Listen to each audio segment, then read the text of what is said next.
What's going on, college football fans? Welcome back to the First and Long College Football Show. I'm Marcus. That's Mason. We're live for you again. We've got a special Labor Day presentation, if you will, for you.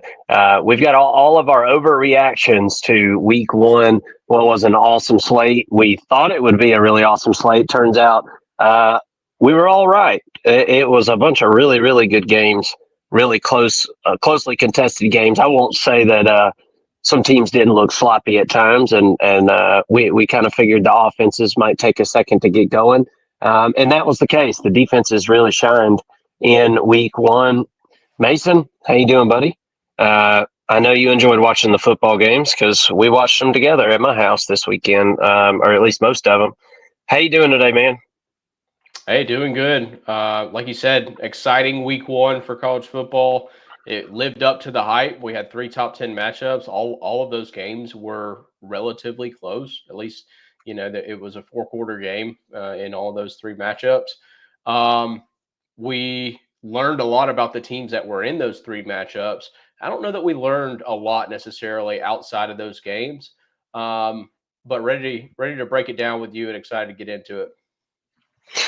Yeah, let's jump into the big dogs first because I think that's just kind of how we got to do this thing. But we'll kind of backtrack to some of the stuff that happened Thursday and Friday because there is some stuff I want to at least touch on. But we got to try to keep this show at least somewhat watchable. And if you do think it's watchable today, you guys give us a like and shoot us a comment in the comment section and let us know what you thought about the opening slate. That was one of the best opening weekends of college football ever, in my opinion. Some people are going to have some tears in their beers, right? We talked about that this weekend. There'll be some fans that got some tears in their beers, and maybe some of them deserve it. And we'll start off with the Ohio State-Texas game that happened there in Columbus, Ohio, this past weekend. 14-7, Ohio State comes out the winner of that one. Arch Manning leaves a lot to be desired. Right, and both defenses look pretty doggone stout. Ohio State scoring just 1 touchdown each in the second and fourth quarter there, and that was enough to do it. I'll just cut right to the chase. I told y'all so about Arch Manning. Okay, I've been saying it for a while now that this guy hasn't really showed me anything. And now we're 2 years and 1 game into Arch Manning, and I was talking about him, and he still hasn't showed me anything. Now I will say this, and I do want to kind of preface. I guess it's not prefacing it because I've already said it now, but I do just want to kind of line this response with this thought. The Ohio State defense is ridiculous. Okay. They're absolutely ridiculous. The backside of that defense is crazy. Caleb Downs is the best player in college football. He's going to be an outstanding pro as long as he doesn't get hurt. He's the total package. He's just the best player in college football. There's no doubt about it. And he's running that defense just as much as any coach is at this point. That defense is really good. It's very complex. And they had Arch Manning literally crapping down the back of his football pants that whole game. And I'm not saying that there aren't a lot of quarterbacks that are going to struggle against Ohio State, but Manning name be damned. It didn't make a damn bit of difference this game. And Arch Manning is a long, long, long ways away from any kind of Heisman talk or any kind of championship talk. Hell, Texas is going to have a really hard time even making the SEC championship. I mean, that would be a miracle in itself, I think, honestly, with the way that this offense looked. It's just not I know it was a good defense they played against. I'm curious to hear what your thoughts are, Mason, but I wasn't never really bought into the whole Texas thing this year. There was always going to be things on offense that I needed to see. Defense looked exactly like I thought it would. I will say that. Steve Kwiatkowski and company, continue to pump out the jams on defense. And so tip my cap as far as that goes. But I also am not thinking the world of Ohio State's offense at this moment either. anyway, what are your thoughts on this? I mean, in a nutshell, that's kind of my thoughts on Texas at the moment. We'll kind of backtrack, I guess, to Ohio State in a minute, and I'll tell you what I think about them. But what were your thoughts on this game? The defense for Ohio State just overwhelmed the Longhorns. Yeah, absolutely. This was a game of two of the top, potentially two defenses in the country. I mean, at this point, we haven't seen too many get tested enough to know, but I saw two outstanding defenses out there on the field. And if that's your jam, I mean, you couldn't have asked for a better football game if you're in the defensive slugfest. On the day, Ohio State finishes with 203 total yards on that game.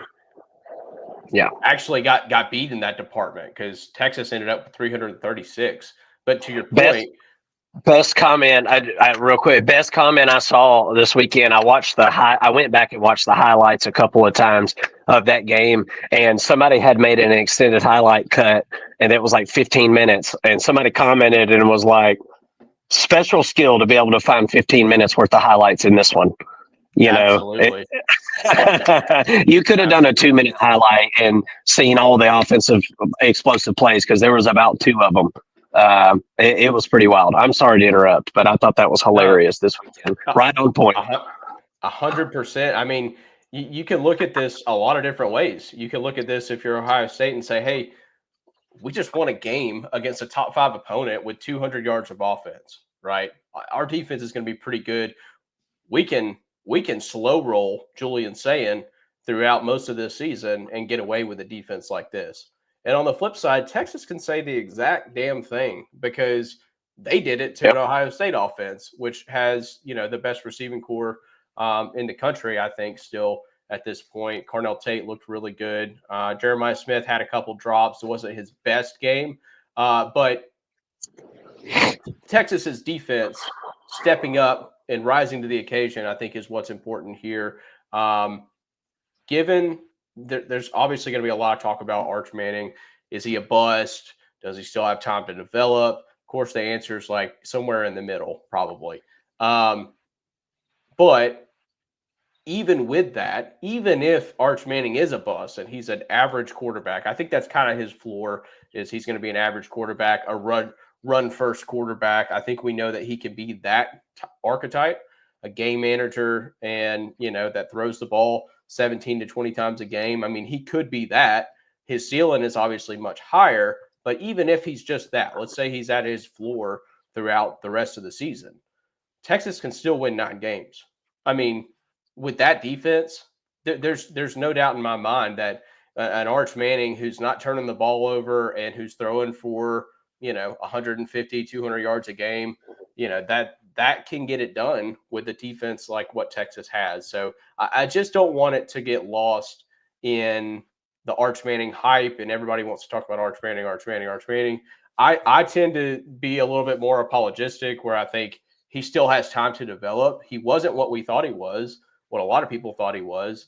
But that doesn't mean that he's not going to be a pro quarterback, or he doesn't have time to develop or anything like that. This was the first time that he's thrown a pass in a college football game outside of Austin. So yeah, it's a big environment. It's a big environment. I thought he would adjust better than he did. It was the moment was too big for him, I think, in this case, and it showed. When you look at the film, it wasn't just that he was missing reads, because he was. It wasn't just that he was missing throws, but he was. It wasn't that he wouldn't pull the ball and run it when he needed to, but that was part of it. It was all of that, all combined in one. And on top of that, he had mechanical issues that seemed to get worse as the game went on. There was never a moment where I was like, okay, now he's locked in. The entire game, mechanically, there were issues and poor decision making. I do think that he will get better. Does that mean I can really confidently say that I've got Texas in the SEC championship right now? I don't think so. I think we saw a couple of better teams in the SEC this week. But, this is still a really good Texas team, and I think that they're still definitely a fringe playoff team, just because you lose by 7 points to potentially the number one team in the country. Yeah, that doesn't mean much in college football, especially in week one. So I think there will be a lot of people who just completely write Texas off this week and are going to be proven wrong by the end of the year if things go the way that I think they're going to go with this defense in particular. I agree with everything on the defense. Here's my final thing on Arch, and we'll kind of transfer ourselves over to the Ohio State, the winner's side of this thing, because that's who deserves to be talked about, I think, a little bit more. But I've seen Arch Manning play in a lot of games at this point over the last couple of years. There's been games that he started, and I get it that some of them were in Austin, most of them were in Austin or whatever. I've never seen him make contested throws. I've never seen him be able to pick up a blitz with his eyes and move to the side and make a throw. I've never seen him work his way through his progressions. So until at this point, 2 years and one game in, until I see him do it, I'm not going to believe that he can. I can't because I just don't. I've never seen it happen. And every touchdown he's ever thrown, spring game, anything, there's not been a defender within 10 yards of that guy. And that's not going to happen a whole lot this year, man, because that wide receiver core for Texas is a shell of its former self. Yeah, It's not anywhere close to what it was last year. And it's not just the wide receivers. Gunnar Helm's gone too. So there's going to need to be contested throws made. And I don't trust him to do it because he's just so confused. I mean, it's unbelievable. And I know that the coaching staff is agreeing with me because whenever Texas was on the doorstep trying to score a touchdown, what did they do? They ran it 4 times. Yep. They did not put the ball in the air, not one time. There's no trust from this coaching staff and Arch Manning to make these plays. And no identity in the offense. Just absolutely no identity. Not at all. Not at all, man. And I'm just not really seeing it. The offensive line didn't look great. Sitting here looking at the rushing numbers, there was Wisner, he obviously had the best day, averaged 5 yards a carry. And I think he's a pretty decent back. I expect CJ Baxter to do something this season. I mean, that's really Texas is going to have to adopt that identity of, we are here to run the football because Arch is just, he's not going to throw you to wins. And 30 times he threw the football. I think Arch is one of those quarterbacks that, we used to talk about Jake Fromm all the time. We're Georgia Bulldog fans here. And the old saying used to go, if we threw the ball more than 30 times, we're losing. That was the old saying with Jake Fromm. And I'm not trying to compare Jake Fromm and Arch Manning. Arch Manning's got a long way to go before he's even in that conversation with Jake Fromm, to be honest with you. But that's kind of where I'm at with this is that if Texas at any point this season is throwing the ball 30, 35, 40 times, Clemson threw the ball like 40 times this weekend. They're in the same boat. If you've got to throw it that many times, you're probably not winning that football game. And if you take out the one drive, Arch Manning had one good drive. And for some reason or another, I can't remember, I guess it was in the it was in the fourth quarter. That's what it was. And they went kind of like a hurry up 2-minute. And I think they got a personnel that they were going against, Ohio State's defensive personnel that they liked. They kept them on the field and they marched right down. But other than that, if you take those numbers out of Arch Manning's numbers for the day, he really threw for about 100 yards, and that's just not anywhere close. And now let's talk about Ohio State. Julian Sayin didn't look amazing either, but 13 of 20 hits a lot different than 17 of 30. You're negatively affecting your team a whole lot less whenever you're only throwing it 20 times. So Ohio State's got their own quarterback things that they're going to have to work out. Julian Sayin is another guy that's still got a lot to prove, and I've got hope that he can figure it out as well. But I wasn't impressed with the Ohio State offense. I don't know anybody that was. They just didn't look great so far. The running back room is certainly a shell of its former self. Jeremiah Smith, I wanted to talk about this because me and you talked about it during the game, and I've been trying to make sure I didn't forget. But Jeremiah Smith looks really frustrated with Julian Sayin. Mm-hmm. I think we're the only ones maybe that were talking about that this weekend or saw that.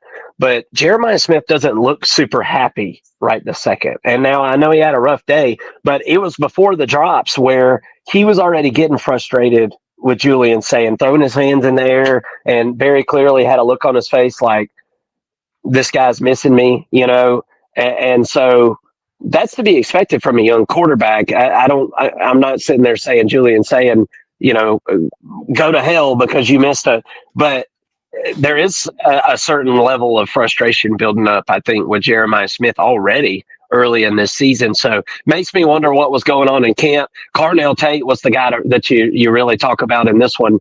He looked really good, and I think you can thank Jeremiah Smith a little bit for that because he does command a lot of attention from the defenses. So I think it gives Carnell Tate more opportunities. Max Clare had one nice catch, one nice play, but really, really quiet day for the offense. Defensive struggle in this one, and I'm here for it. I don't mind defensive football games, but you can't walk away from this one thinking the offenses look real good at either side. Yeah, and I did hear an interview with Ryan Day after the game, and this was like immediately after, not in the press conference or anything, but just there with a sideline reporter, and he said, really felt like we could have opened things up for Julian, but didn't feel like we needed to. So I think that this was a game where potentially on both sides, both offenses are saying, hey, let's try to figure out what our identity is, not put a ton out there, because at the end of the day, this game, while it matters, it's not a make or break situation for either of these teams.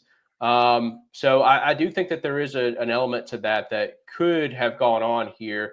Now both coaches, they want to win these big games, no doubt about it. But I do think that there was a lot of conservative play calling on the offensive side of the football for both sides, because we didn't see out of the Sarkisian offense what we would typically see. You mentioned the goal line stand down there, run the ball 4 times in a row. I mean, it wasn't even, there wasn't a whole lot of motions and, flash and things like that you would normally see with a Sarkisian offense. The wrinkles just weren't there like you would typically see. And I think that just going in with a new quarterback had a lot to do with it. A young kid in Julian Sayin, who's only in year 2. I mean, that probably had a lot to do with it. Yeah, the coaching staffs don't trust these quarterbacks yet, and I don't either. I don't either. And so I get it. You got to see it. You got to see it.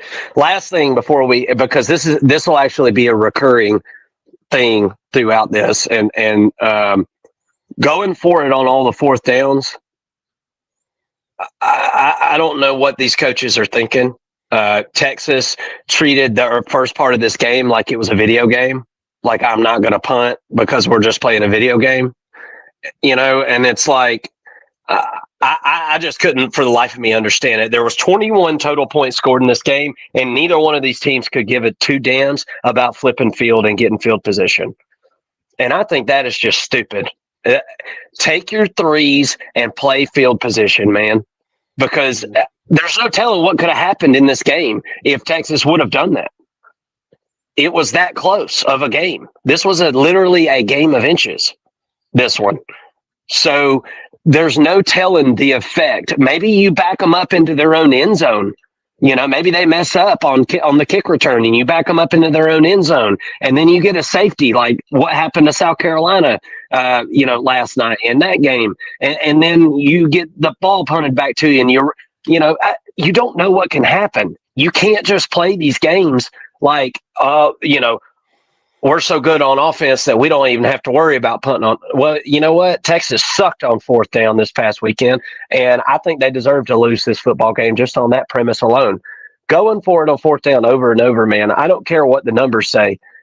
Probabilities are probabilities, and I guarantee you a bunch of those situations this past weekend, AI or whatever, whoever's giving them these probabilities probably said to go for it. Well, guess what?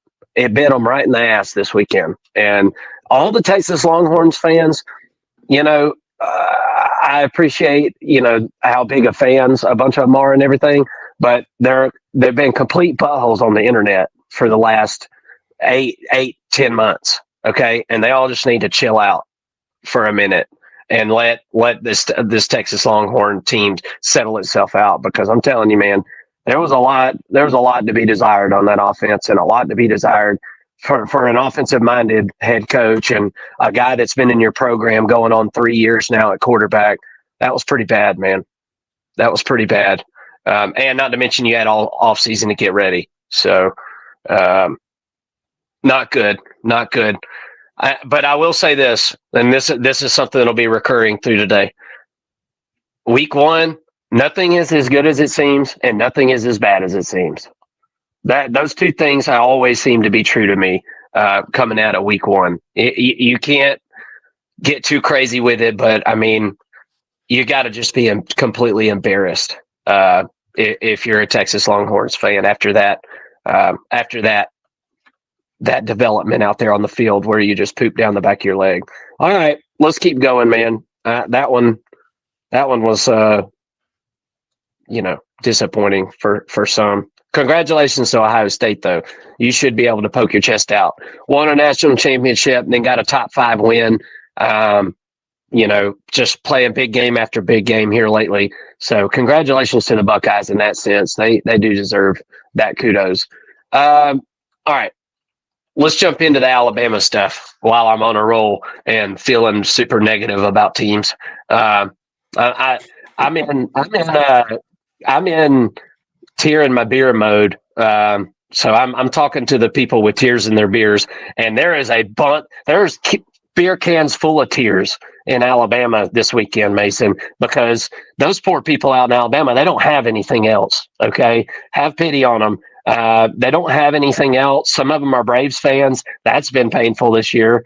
And let me in all honesty, if you really think back to it, Mason, this Alabama team hasn't played well since the first half of the Georgia game last year. I mean, they really haven't. If you go back and they got way up on Georgia, 31-7 or something in the first half, and then somehow allowed Georgia, that offense that Georgia had last year, mind you, come all the way back in that game, take the lead, in which Alabama did end up winning the game there at home. But ever since that second half of that game, they have not played well, man.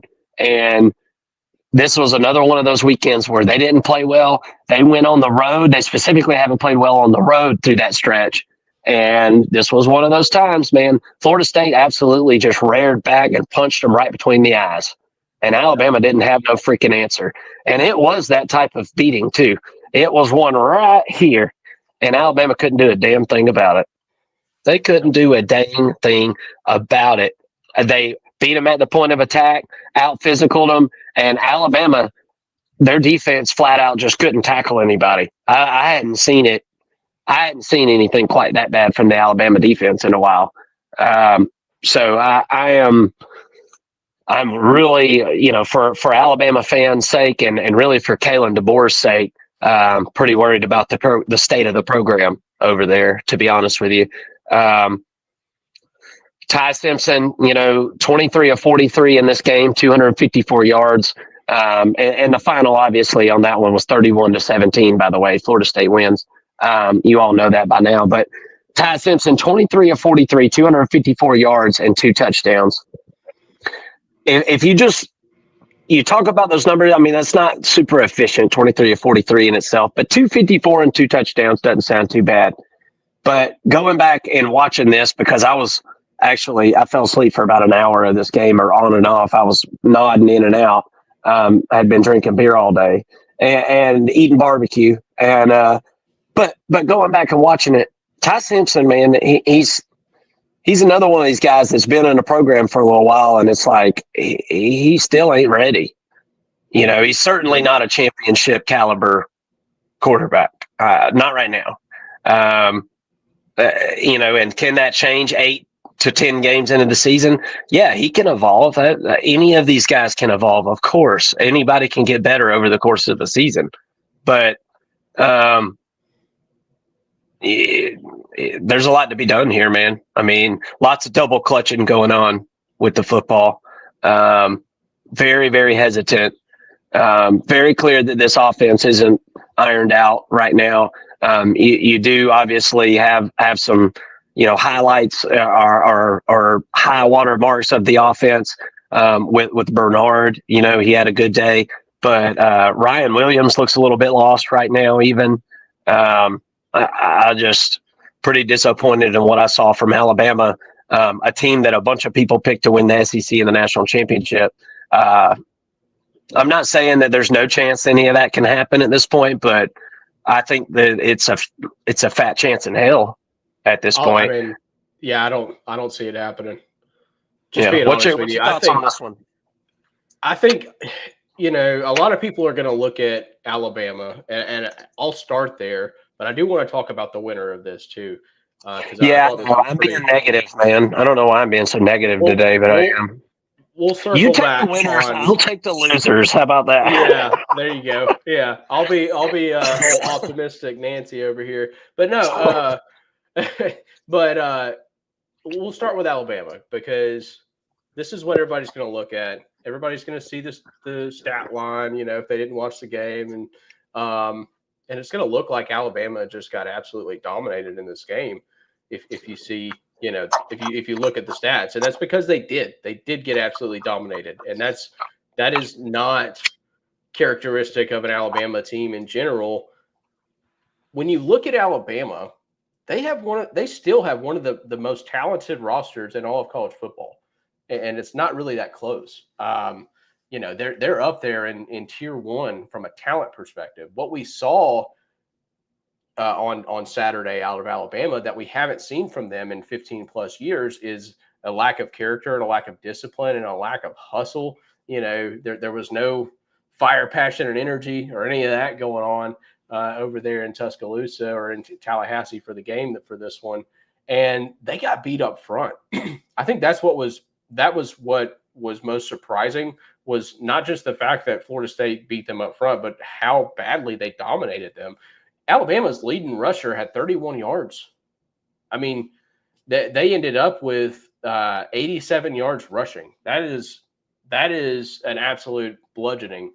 254 yards passing, not too bad. Yards per pass, 5.9. That could be a lot better. I thought that and you mentioned Jeremy Bernard having a good game. He certainly did, 146 yards. But also that's a little bit of a concern to me when you compare his stats to Ryan Williams, who is supposed to be the guy. Where was he? Because I saw a receiver who looked exactly like he did at the back half of last season, which we saw him really just kind of fall off.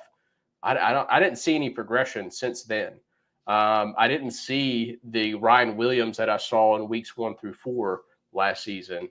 He's completely cooled off, and I'm not so sure he's the best wide receiver in the SEC like we had kind of written him off to be going into the season. Everybody said it was Jeremiah Smith and Ryan Williams.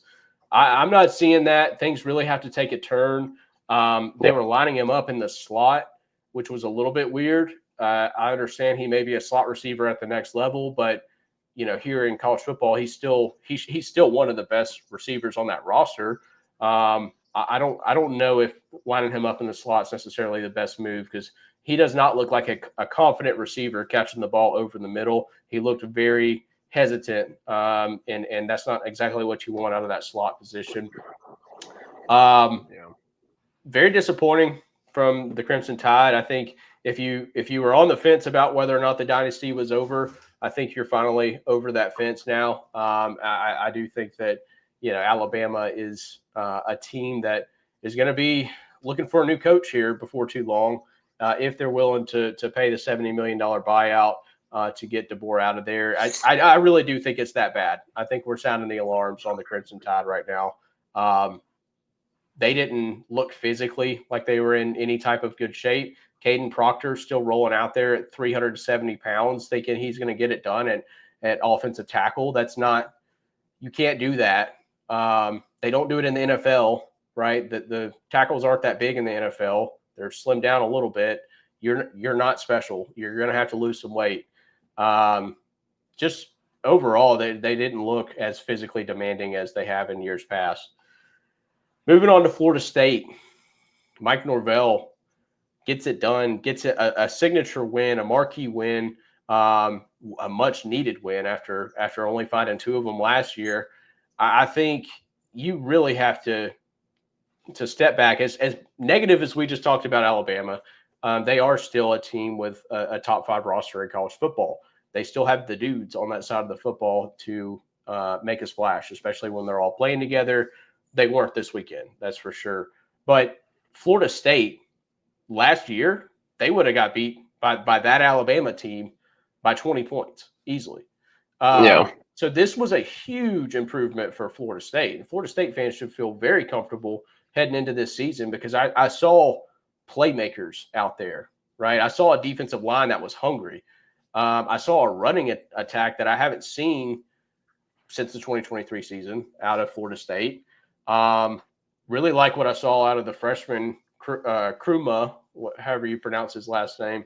Castellanos and Gus Malzahn seem to be a match made in heaven. I mean, this is a perfect scenario for Florida State, and I think that they're really catching the ACC, which now looks like a more dominant league than we had going into the season. But I think that they're catching the ACC at the right time, and with just the right amount of transfers to really flip the script from last year and make a run for an ACC championship in this season. I don't think we're speaking too hyperbolically of either team here in Alabama and Florida State. This game was won by more than 14 points, right? I saw a Florida State team that just went out there and executed, dominated, played with a certain amount of character and responsibility that I didn't see out of Alabama. And I think that this is going to carry them throughout the ACC, and we've got to have them as contenders for at least the ACC, if not the national championship, moving forward. What's your take on Florida State, though? I mean, I know you kind of gave your spill on Alabama, but let's give our flowers to Florida State here for a minute. Well, first of all, it's got to start with Tommy Castellanos. Everybody owes him an apology after, he kind of ran his mouth this summer, or what we all consider to be running his mouth this past summer. And, I think it's because of history that everybody just kind of marked it off, said, oh, well, shouldn't have done that. You just woke up a sleeping bear, because we all remember like you remember the dude from Vandy? We want Bama, and then the next week Bama comes in and wins 70-11 to nothing. Tommy Castellanos talked the talk, and then he went out there and he walked the walk. Okay. Him and Gus Malzahn, you nailed it. And it is, I'm glad that we touched on that actually in our preview. We touched on the fact that Gus Malzahn has got a history of giving Alabama problems. And apparently it doesn't matter who the coach is, because not many people had more success against Alabama than he did. Did you see his tweet after the game where he said it feels like old? He said it feels like old times. Go Noles. Yeah, man. Yeah. Well, and I'll warn all you Noles fans right now. Okay. He's got a really awesome system for a running quarterback and for the rushing attack. 230 yards rushing in this game was the padlock stat. Okay. And when it was time to close the game out, Florida State was able to do that by running the football and getting first downs.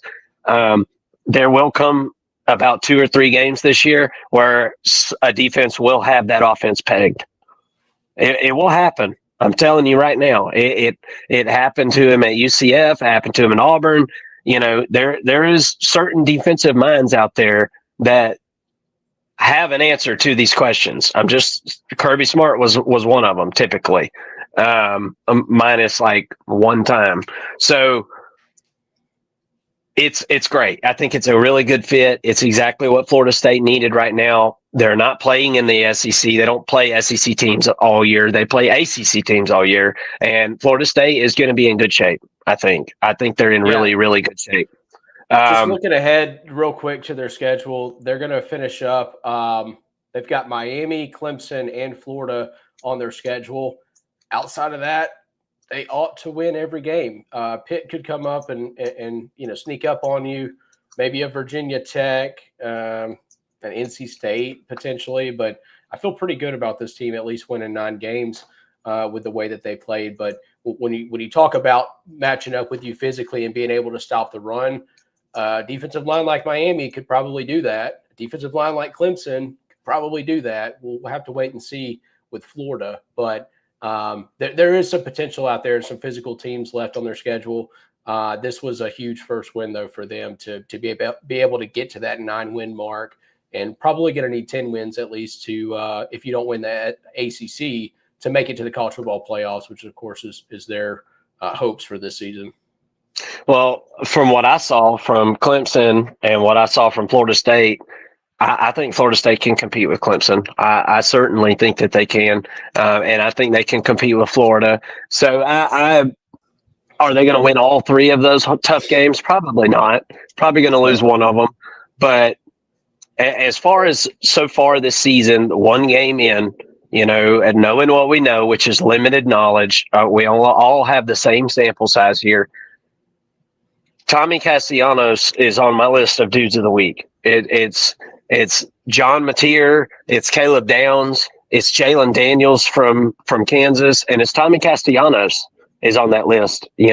Among some others. There's some others that I've got on that list as well as people that I've been real impressed with, but Castellanos is one of those, and he's going to be a real good fit here. Squirrel White, hit a nice explosive play in this one. The running game was just on point. I mean, 230 yards rushing is absolutely huge. Mekhi Danzy looks like kind of that home run hitter in the run game. And you're gonna that's how you're gonna butter your bread with this offense, with this offensive coordinator. So congratulations, Florida State, 31-17 home winners over the Alabama Crimson Tide. Really good stuff there, and about as impressive as Florida State has looked since that 2023 season, before they were absolutely bludgeoned by Georgia in that bowl season. That was the best I've seen them look in a long time. So pretty impressed and ready to watch some more Florida State football. I'm ready to get another game under my belt that I can look at and kind of compare and see if this is something. Did they catch lightning in a bottle this past weekend? Because that does happen in college football at times. We're all just going to have to kind of wait and see on that. But so far, so good for the Florida State Seminoles. All right. Well, let's keep it going here, and let's jump into this LSU Clemson game.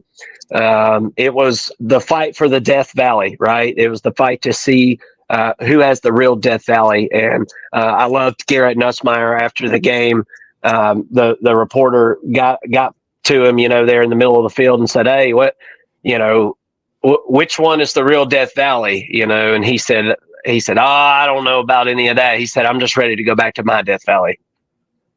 And I was like, "Bravo, kid! Way to answer that. That was the right way to answer that thing." But look, again, we thought this was one of the few games that would be an exception for this past weekend, where the offense would have their ducks in a row, at least somewhat, right, with a lot of returning talent, and really it was returning quarterbacks is what we were focused on. And offensive coordinators and, coaching staffs. There was a lot of continuity, it seemed, from the outside looking in at this matchup. And, just as soon as you think that you have something pegged, college football will come smite you right down and let you know that you don't know anything, because this thing didn't go anything the way I thought it would, just to be honest with you. And I'm Mr. Negative Nelly today, so I'll go ahead and start with the big fat loser here at home, Clemson. It was very, very clear what the padlock stat was going to need to be for this game, Mason. I laid it out just as clear as possible, and I didn't predict how the game would go correctly, but this part I did predict correctly. Whoever ran the ball better in this game was going to end up winning. Clemson didn't run the ball worth a damn. No. Like 32 yards rushing, And so it's no wonder that they walk out of this thing scoring 10 points. I talked about it earlier in the show. If Cade Klubnik is throwing the ball 40 times a game, I think he threw it 38 times or something like that. I'm pulling up the box score now, but 40 times a game, essentially, I don't think Clemson wins very many of those games. He's not that quarterback. And that would also depict an offense that was, passing centric, and they're not going to be able to be that. Clemson fans all over the internet this past offseason just completely denied the fact that running back was going to be any kind of issue. And we all knew that wasn't true, considering the fact that Adam Randall moved over from wide receiver to play running back. And then he ends up being your leading rusher today. So, no, the running back room is not good. It's bad, just like everybody thought it was going to be. With 16 yards, by the way. Randall was the leading rusher, had 16 yards total. Well, my point is he's a wide receiver. Right. So they all tried to sit there and say, there's no problem in this running back room. We got this guy. We got that guy. We got this guy. We got that guy. And then spring comes around and they're like, oh, we're moving a wide receiver over to running back. It's like, okay, well, that's not a good sign. And we just need depth and blah, blah, blah. Nope. No. This running back room is bad. The offensive line looked really bad. And the offensive line is the part that surprised me a little bit. It was just not good at all. So kudos to LSU.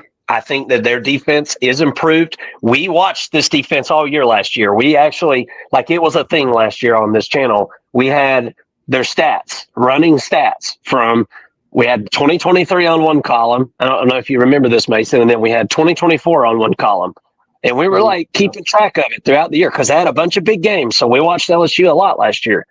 And it was getting better. And then at the end of the year, it kind of tailed off just a hair. I think that was due to injury, and just attrition. But you could tell things were getting better. Blake Baker, I think, really showed his ass, for lack of better words. And I don't mean that in a bad way. I mean that in a good way in this game. He really hammered it home that the defense is not what it used to be. The defensive line looked a lot better. Is it top tier in the SEC? I don't think so. But I think it might be middle tier now, whereas last year it was lower tier.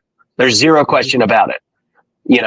So if that defensive line is middle tier, I like the linebacker room.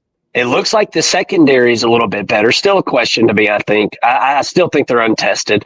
But it looks a little better. I think it can't be worse than what it was 2 years ago, right? It can't be. So there's vast improvement there. So is Clemson really bad or is LSU really good? I think it's somewhere in the middle. I don't think it's either one. So improvement for LSU.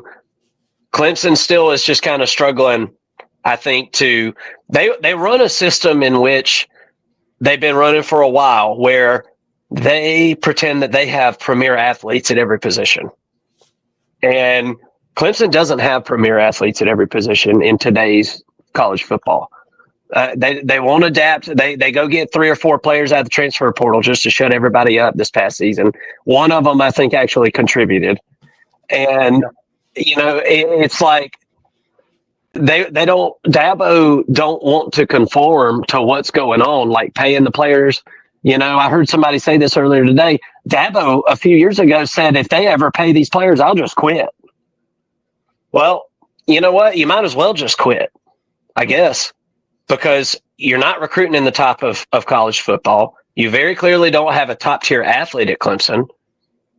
So either the scheme's got to change some, or just the overall approach to talent acquisition has got to change, because LSU had just flat out better players out there across, I thought, just pretty much across the board for the most part. Obviously, there's a couple highlights on Clemson's defense, their defensive line. Yes, I love it. They got some good players there. It's not all bad, but it's not near as good as what it was a few years, half a decade ago or a decade ago. And there's no signs of it getting back to that, in my opinion. Now, let me just put a bow on this for Clemson. You might still make the college football playoff. You might still win the ACC. you're not winning a national championship. There's a 0% chance in my eyes. There is no way Clemson's winning a championship this year. Forget it. So, and what does winning the ACC even really mean? To be honest with you, I don't want to be like crazy. I don't hate the ACC for any one particular reason. I'm just trying to call balls and strikes here. The conference is just not that good. One of the best teams in the conference is Georgia Tech. So I just Clemson may go on and win the ACC, man. I don't know. It's going to be them and Florida State probably, but they're not winning anything beyond that, man. Let's stop kidding ourselves. There's a few good players here and there, but the run game ain't near good enough, and that's connected to the running back room, the offensive line, and the defense is okay. It's pretty good, but this team's not winning anything super special this year. I don't think. I just can't. I can't realistically pretend like they've got a chance at winning a national championship because they don't. LSU, on the other hand, I'm not really on the other hand. I don't think they can win a national championship either, but there is a lot of improvement defensively. I've already kind of talked about that. And I love the playmakers that they've got on offense, but Brian Kelly just shoots himself in the foot every chance he gets. Some of the decisions that they make during the games don't make any sense at all. So it's a miracle they were able to win this game. To be honest with you, with some of the decisions they made going for it on fourth downs, not kicking field goals when you had opportunities on the road, didn't make any sense. But the biggest thing I'd say for the offense in this one for LSU, the rush game looked a whole lot better. Caden Durham's pretty good. I like Caden Durham.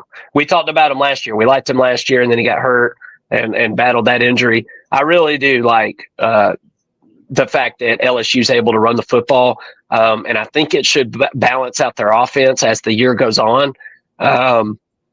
We'll see how that kind of develops. You got players in the wide receiver room, and the ball was spread around pretty nicely between 1, 2, 3, 4, 5, 6, 7, 8, 9 receivers. So that's solid stuff, but the offense still isn't all on the same page, though, man. The timing wasn't great on some of this stuff, and you can thank Clemson for some of that, and then you can, I think, kind of look at LSU and some of the things they had to replace as far as offensive line and things like that, and kind of point at some of that as well. But Garrett Nussmeier still makes crazy decisions sometimes too. I just don't think you're ever going to get the gunslinger out of that guy either. So I think you're always going to have a quarterback with Garrett Nussmeier that's willing to try to take chances, to have some success. But I think now LSU's got a little better defense, so I think they're a little better suited for that going forward. Overall, I'm higher on LSU this year than I was last year. I think that they're they're certainly a top 10-ish team, but with this top 5 win here, they're going to jump way up into the rankings. And I got kind of long-winded on this one. I'll relinquish my time, Your Honor. Go ahead, Mason. What are your thoughts on this one? Maybe you'll be a little more positive than me. I'm just on a roll, just beating people to death today. Let's pump the brakes a little bit here, Mark. Put the pads on for a minute. I actually do. I shared the sentiment that Clemson's probably not winning a national championship based on what we saw. That's the overreaction of this game for sure. But I do think as a whole, the ACC is stronger than I thought it was, especially with Florida State winning, Miami winning. Now you got Clemson here.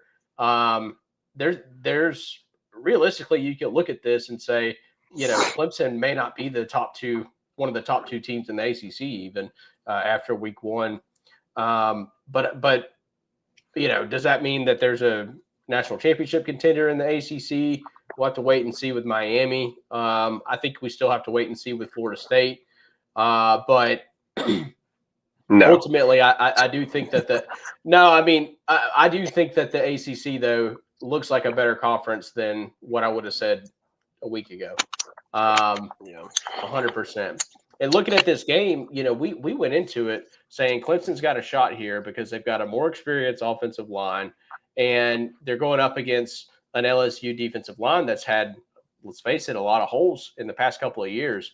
Well, LSU fixed a lot of those holes, and the offensive line, although they were experienced, they were not very good. That was we were sold fool's gold on this offensive line. I think for Clemson, I think that they're just that bad. And then you couple that with the fact that they don't have a running back at all.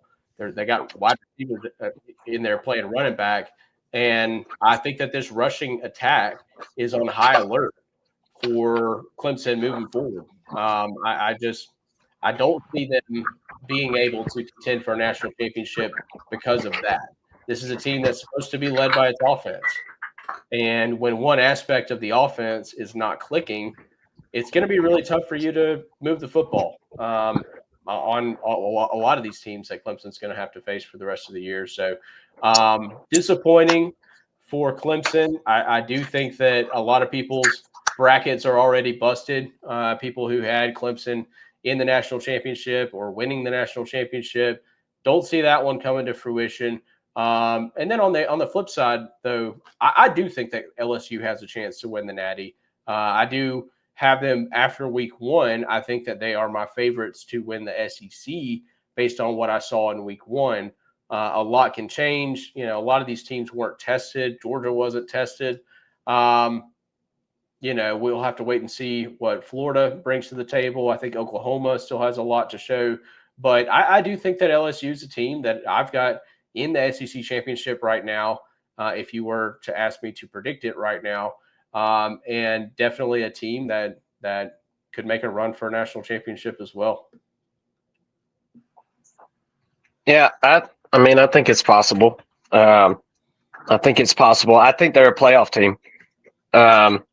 Just kind of put a bow on this one. Cade Klubnik, 19 of 38, 230 yards. That's good for a 6.1 average. No touchdowns, 1 interception. You gotta get more out of your quarterback. 3-4 years in, he's in your program. So Clemson is just, they're out of the national championship picture as far as I'm concerned. And they're going to have some big games this year. We're going to keep talking about them, and things can change and things can get better. I don't think that was the best we're going to see of Clemson, but this certainly probably wasn't the best we'll see of LSU either. Definitely not the offense. Still got some questions to be answered for sure. They've got the players offensively. I'm still concerned with LSU's roster defensively. I don't know. Like this isn't Joe Burrow, offense. I mean, it's just, I don't think it's that. For sure, so you look back at Joe Burrow's time at LSU, and that last year they won the national championship. Was that the best team ever is what a lot of people asked. Well, it was the best offense ever, I think. But it certainly wasn't the best defense ever. But in this situation, I don't know that this offense is going to be generational to the extent where it just doesn't even matter. If the defense is just middle of the pack, they can win a championship. I think for this team to win a championship, I think the defense is going to have to perform, top 25 level, maybe even top 15 level for them to be able to contend for a national championship. And I don't think they're that yet. I think Clemson's offense is pretty bad right now. And I think LSU's defense is better. I think both can be true for sure. Time's only going to tell. Both teams have a lot of big games, so we're going to be able to see both of those teams and get a better feel for them and see if each of the offenses can bring a little bit more to the table next time around. All right, let's keep going with some of these games. Trying to think of which other one we want to jump over to, Mason. I guess probably South Carolina. Miami. Okay, we can go Notre Dame, Miami. That's cool. Let me make my way down. But Miami ends up winning that sucker. Really, really good game. Really, really good game last night. I really enjoyed watching that one. Miami, I thought the offense looked better than what I thought it would. with Cam Ward being gone. The offensive line looked really, really, really good for Miami. I was very, very impressed with that. And I think that's to be expected with the Mario Cristobal coach team here in year 3. His identity is really rubbing off on this program. And everywhere that Mario Cristobal has coached, within a couple of years of him being there, they've had an awesome offensive line, and Miami's no exception to that right now. So I would give their offensive line the nod. I think they already in my mind have kind of passed the eye test.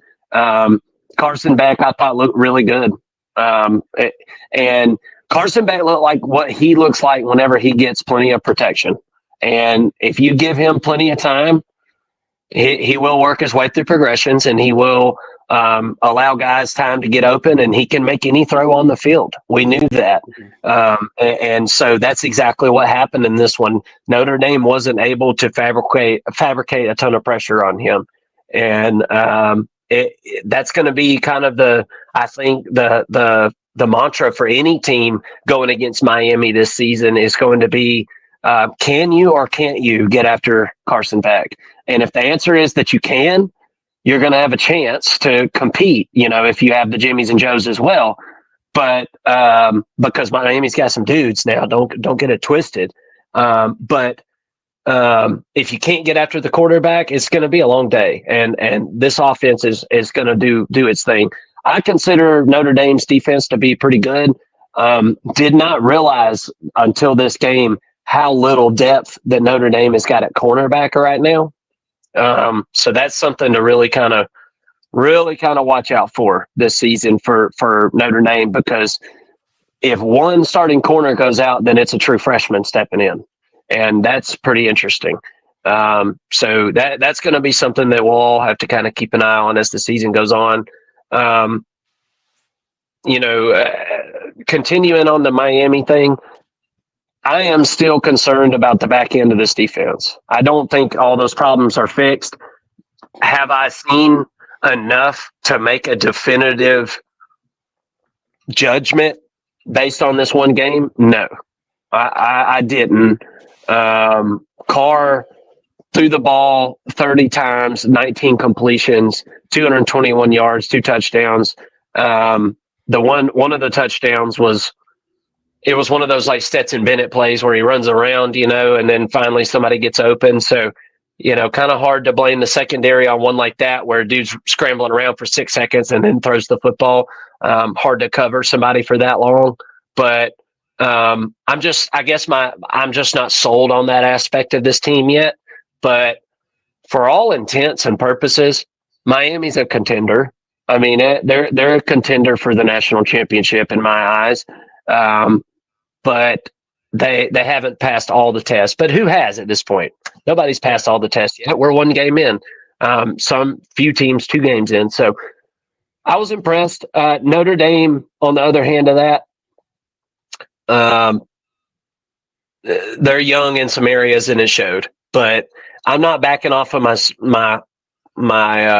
take on CJ Carr. I really like him. I think he's going to be a really good quarterback. I really do.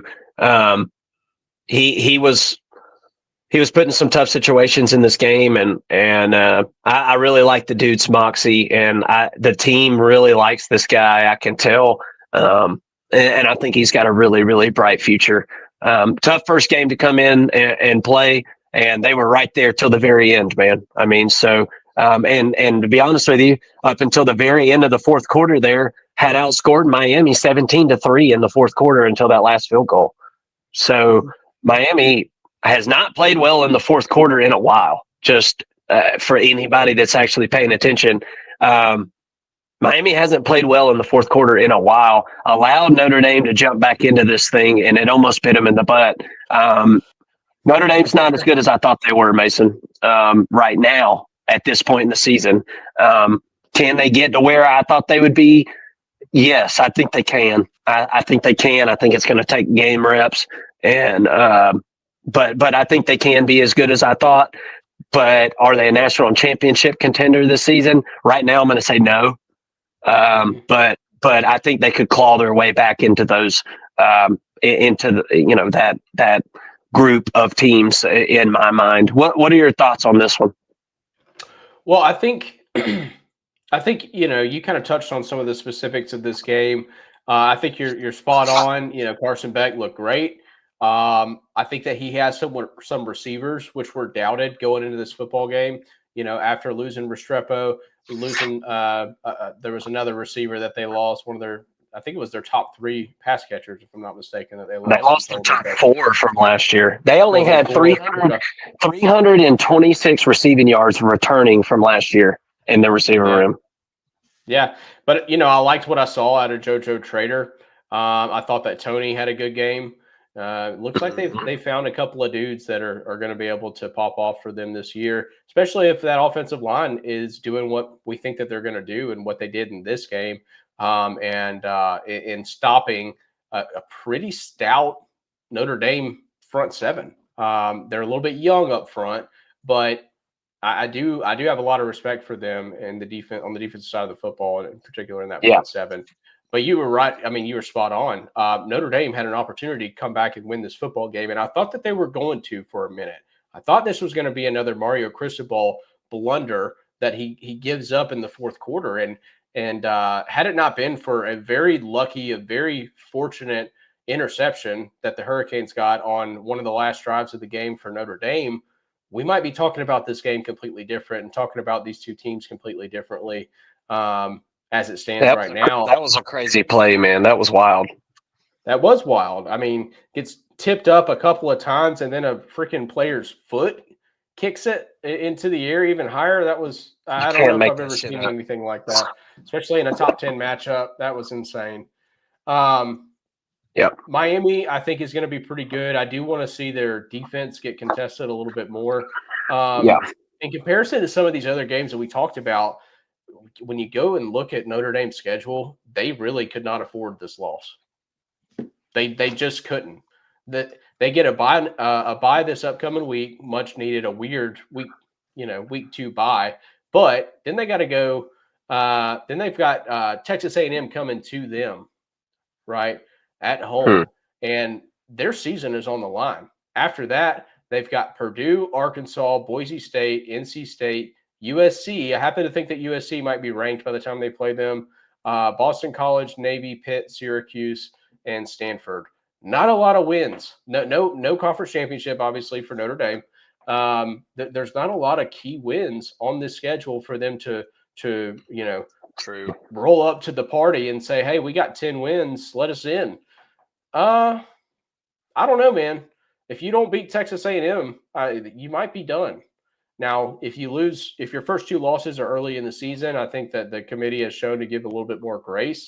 And if you're beating a top 15 USC team by mid-October, then yeah, maybe that counts for something. But you better be looking for a lot of style points throughout the rest of these games because I don't really see it happening, which is unfortunate if it does end up happening, because I happen to think that Notre Dame was the better team in this football game. I just think that going on the road, and I get it, you're playing in Miami, which actually had a pretty good crowd, pretty good turnout, and they seem to actually have an effect on the game. But a couple of Miami fans commented on our preview of this game. They said, hey, not this one, because we had talked about that. Remember, I said, hey, it's not like they got a home field advantage or anything. And the Miami fans, a couple of them were like, hey, not so fast. They did their best Lee Corso. Not so fast. And they were right, man. That was the most people I've ever seen in that stadium while Miami was playing. I've seen that many people in the stadium while other teams were playing there. But that was the most actual Miami fans I've ever seen in that stadium, personally. Yeah. So a pretty big impact there. I thought that Notre Dame in this offense was a little bit conservative, which was a theme for a lot of these teams that were starting new quarterbacks this past weekend. And honestly, I think Miami kind of was one of the few who had a new quarterback come in that they didn't really get conservative. It seemed like they brought the fight to the Notre Dame defense here. And maybe that's because, you've got Carson Beck, who's a 6-year player at this point. And, you felt pretty confident in his experience to be able to go out there and sling it. But it paid off for Miami. Taking that little risk did pay off. Notre Dame, again, they've got to. I don't want to say that they have to win out because they don't have to win out. There's a case where Texas A&M is a playoff team, USC is a playoff team, and Miami's a playoff team. I do think that you're going to need to win at least one of those three to be able to make the playoffs. You might need two of them when we get down to December. Things get a lot more congested, and not having this win for Notre Dame, I think, is huge because Miami could go on and win the ACC, and that would be a huge notch in Notre Dame's belt, and give them a lot of firepower when it comes to the playoff committee down the road. It's a little bit too early to be talking playoffs, but hey, when you have a schedule where you really only face three opponents, I don't think it's ever too soon to say that. Yeah, well, I agree 100%. And this is the only real downfall for Notre Dame of not being in a conference, to be honest with you. I had one of my buddies texting me this morning on a group chat talking about, it's people's favorite thing to talk about with Notre Dame. And I can't believe they're not in a conference. And I told him, I said, well, there's no reason for Notre Dame to be in a conference at this point. But if they lose a couple of games and don't have a conference championship, and then they don't make the playoffs, maybe that is what would need to happen to nudge Notre Dame in the direction of having a conference. But yeah, man, it's going to be tough. It'll be uphill sledding for Notre Dame to get those big wins. Pitt is one of the teams that, I think they're on their schedule and they're kind of on the back end. If Pitt can run up a bunch of wins, kind of like they did last year, and kind of gift Notre Dame, a top 25 win there, I think that could be a big one. But yeah, man, it's slim pickings as far as that goes. And so Notre Dame's going to have to get some style points along the way. But I like CJ Carr, man, and I like the prospect of this team. If they can get some of the offensive line issues worked out, there was some offensive line just flat out miscues last night for Notre Dame. I'm talking about flat out just blocked the wrong dude and allowed those Grizzly Bears up front for Miami to work their way in. Miami's defensive line is good too, by the way. We didn't really go into that or whatever. We'll save that for another breakdown or a prediction show one day. But Miami's defensive line is pretty sick. They're pretty good, especially on the interior. I was pretty impressed with that. Now they were picking on some young guys as well, so you got to take it with a grain of salt week one, of course. But anyway, all right, let's keep it going here. Who we got next, man? Am I forgetting one of these big games? There were so many of them. Or are we going to the secondary games here? We can talk Virginia Tech, South Carolina. Oh, yeah, that's right. That was the last big one, and then we'll kind of go into some of these secondary games. This was also one that I really thoroughly enjoyed watching. I was working yesterday, but I had this one all on my phone next to me, and really enjoyed it. 24-11, South Carolina gets the victory, really kind of turns it on in the fourth quarter, outscoring the Hokies 14-3 there in the fourth. That's the money quarter, man. And teams that are good in the fourth quarter typically win a lot of football games. And South Carolina played their best football the very first quarter and the very last quarter of this ball game. In the middle, there was some questions, I thought. There was some more offensive questions than defensive, I guess, just considering the fact that, there was 11 total points scored for Virginia Tech here in this one. So you can only pick on South Carolina's defense so much with that. But I'll start. How about this? I'll start with the defense. I'll be positive. The linebacker room looked pretty good, right? I didn't see anything that was alarming. Because the reason I'm bringing this up, if you missed it in our prediction video, we kind of talked about that linebacker room in a questionable tone. Last year, didn't think it was super talented. This year, I think it's much more talented. It's just inexperienced. You bring in what was his name, Fred Johnson, through the transfer portal. He played well. Yeah. I thought he played really well. you answered a question through the transfer portal like that, it seemed like the question's answered. I mean, I saw it. The dude was attacking the football. At least around the line of scrimmage, he's going to be fine. So that was good news. That was good news. Or maybe was Fred Johnson the one that was already there? Anyway, he looked good. But offensively, man, the offensive line still had some issues at times. It reminded me, second and third quarter reminded me of last year's game to start off the season for South Carolina, where we all came out of the game saying, "Oh, here we go again with South Carolina. They're not going to be able to, not going to be able to do this or that or blah, blah, blah on the offensive line." And I still got some questions as far as that goes, but it wasn't so bad that I'm just like, oh, there's no chance they can fix this. I mean, it seemed like all fixable stuff, seemed like coachable things, right? Because there was moments where they did really well. There was moments that they hit the accelerator pedal and were able to do some things. And not to mention, you've got a quarterback that you don't have to give him flawless protection every single time. You don't have to. He's going to bail you out all the time. I mean, it's going to happen several times a game. I thought South Carolina looked good. I mean, I really did. I don't have anything unbelievably negative other than just in the fact that I expected a little bit more from the offense, considering the returning talent, right? But it's not that I didn't see anything good. It was just inconsistent. What were your thoughts? Yeah, well, for the record, because I know South Carolina fans are gonna let you hear it. Fred Johnson was on the roster. He's not a transfer, but I think maybe the transfer you were talking about was either Sean Murphy or Okoronkwo. Those were the two linebackers that did transfer in. But I'm with you, Mark. I thought the defense played really well. It looks like the replacements on that defensive line that have come in are coming in with absolutely no drop off for the most part. Dylan Stewart getting double teamed, it didn't matter. He was still finding ways to wreak havoc in the backfield. You did see Collier go out at cornerback. I'm not sure what his injury status is moving forward. That would be a huge loss if he's not able to go. But the DBs really kind of stepped up. I thought they played well. And there were some moments where they weren't exactly in the best position, and Kyron Drones just wasn't able to take advantage of it. But I think for the most part, this secondary had a pretty good game and a good game plan for the most part.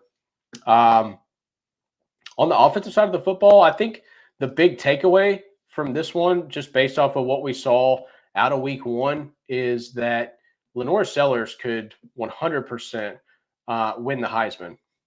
I mean, he actually put out some pretty average stats. But when you watch the film and see the highlights, which is an aspect to the Heisman, I thought it was pretty positive. You saw him run with the football a little bit, made some decent throws here and there, but kind of wowed some people with his physicality and his ability and willingness to run. So to me, I think based off of week one, I've probably got Lenore Sellers as my Heisman favorite for the most part, and definitely a team that needs to see some improvement as they head into SEC play. But I like the pieces that they've got. I thought that Nick Harbor had a pretty good game and seems to continue to be coming on as a wide receiver, playing himself into the NFL next year potentially. And yeah, overall, South Carolina, definitely a team to watch in the SEC and potentially on the national scene as well.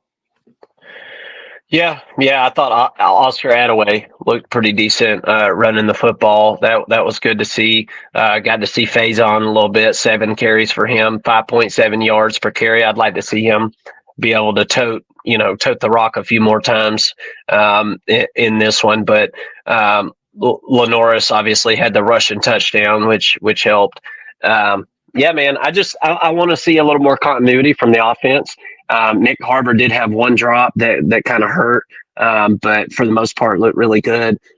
Spread the ball around to 6 different receivers or running backs. A couple of them were running backs there, but all in all, the special teams looked amazing. The special teams touchdown was huge. Pretty excited about that. But Fred Johnson, Dylan Stewart, those guys were a couple of guys on defense that I thought looked really good. Looked really good for South Carolina, and I'm impressed with South Carolina. I think they're going to be pretty good halfway through this season. I think they just need to work through some of the continuity issues, specifically on the offensive line. I think would help get this team to where they're wanting to go. All right, let's see here. I wanted to talk about some of these secondary games real quick. We don't have to go crazy, but Syracuse takes the L to Tennessee. They're 45-26. I just wanted to mention this one because I thought that Tennessee's offense looked better than what I thought it would. Okay, I think we should certainly come out and say that. Aguilar, I thought looked pretty decent. 16 of 28, 3 touchdowns, 247 total yards. Steve Angeli actually didn't look terrible for Syracuse, but with all this being said, I wasn't overly impressed with Tennessee's defense in this one, but I was more impressed with the offense than I thought I would be, if that makes any sense. So, not exactly what I thought we were getting out of Tennessee to start the year, but I think good nevertheless, right? I think you saw. I think you would take that trade if your defense isn't quite as good as what it was last year, but you've got a decent offense. I think Tennessee would probably take that trade, a little bit of a balanced trade off there. What were your thoughts on Tennessee Syracuse in this one? Yeah, I mean, I didn't admittedly watch this through and through. I'm probably not going to go back and rewatch it. I saw what I needed to see out of Aguilar to know that this is actually an improvement. When you look at what Nico did with UCLA versus I think what's going to end up being a really good Utah team, you kind of start to feel like Tennessee got the better end of this bargain. You paid less for a quarterback that's going to produce more for your team. I think that there's a lot of value in that. To be fair, should have never spent that much in the first place. To be fair, but 100%. Yeah. So good on them for getting out of that deal and then making it look like Nico, it was all his fault. And I joke, it probably was all his fault. But nonetheless, I think that Tennessee feels like they got the better end of that bargain for sure. Syracuse, on the other hand, look, young team, young coach.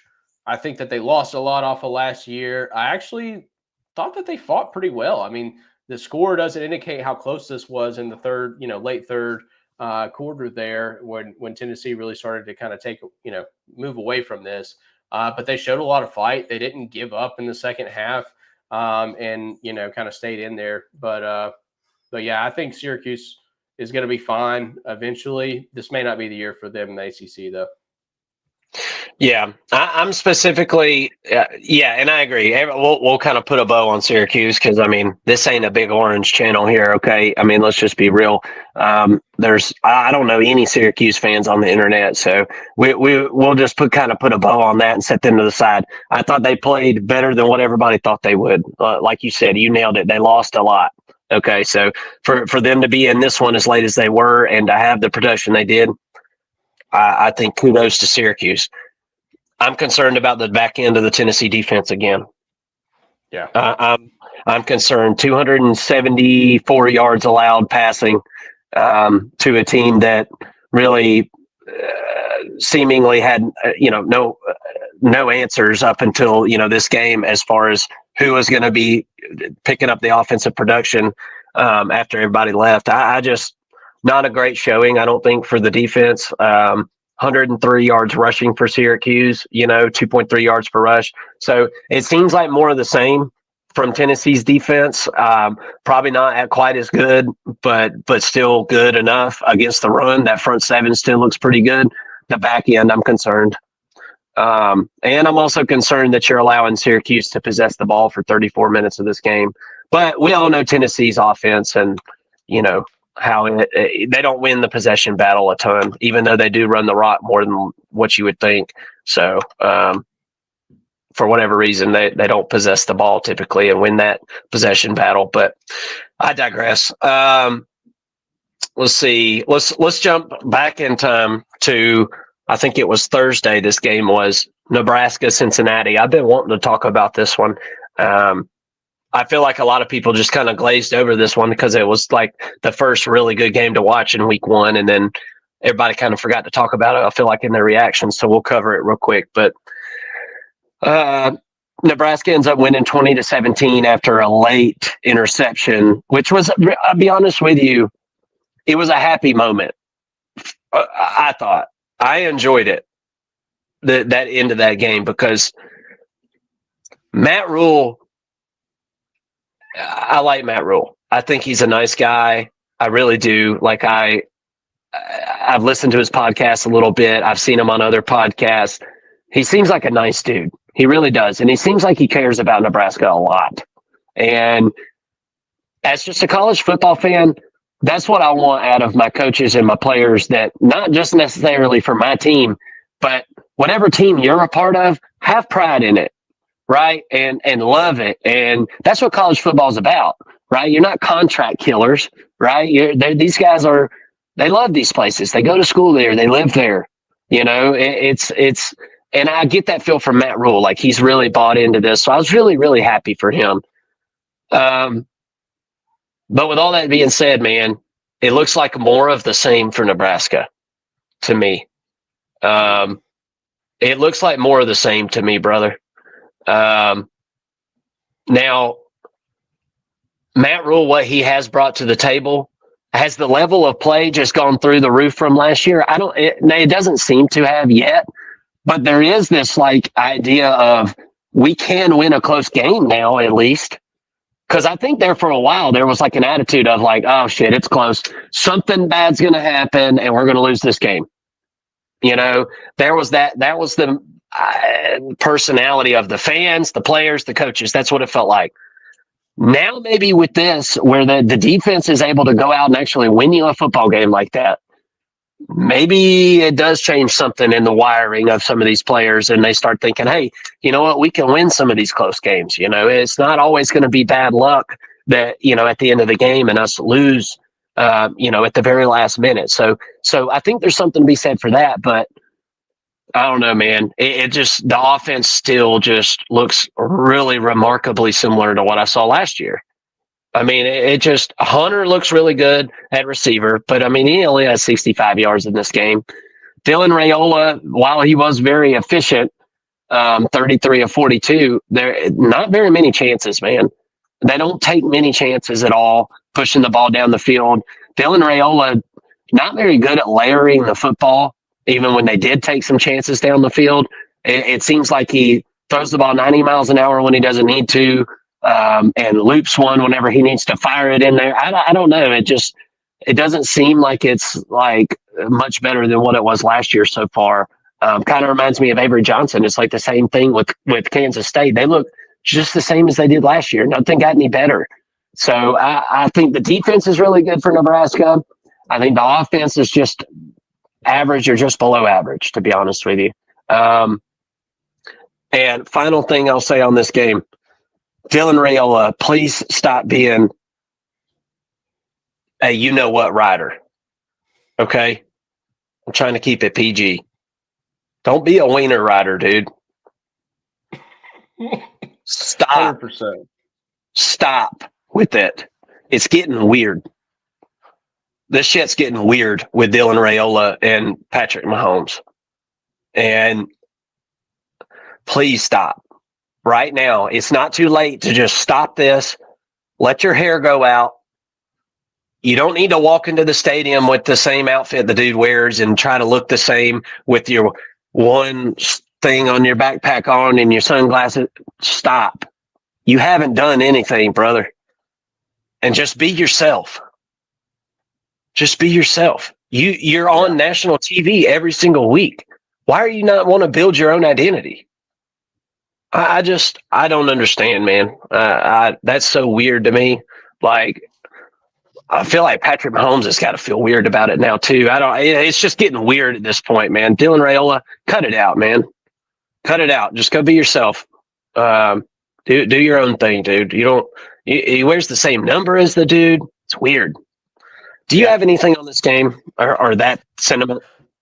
No, outside of Dylan Raiola being like Come super on, let's weird. pile on Dylan Raiola. Come on, man, jump. Let's pile on him.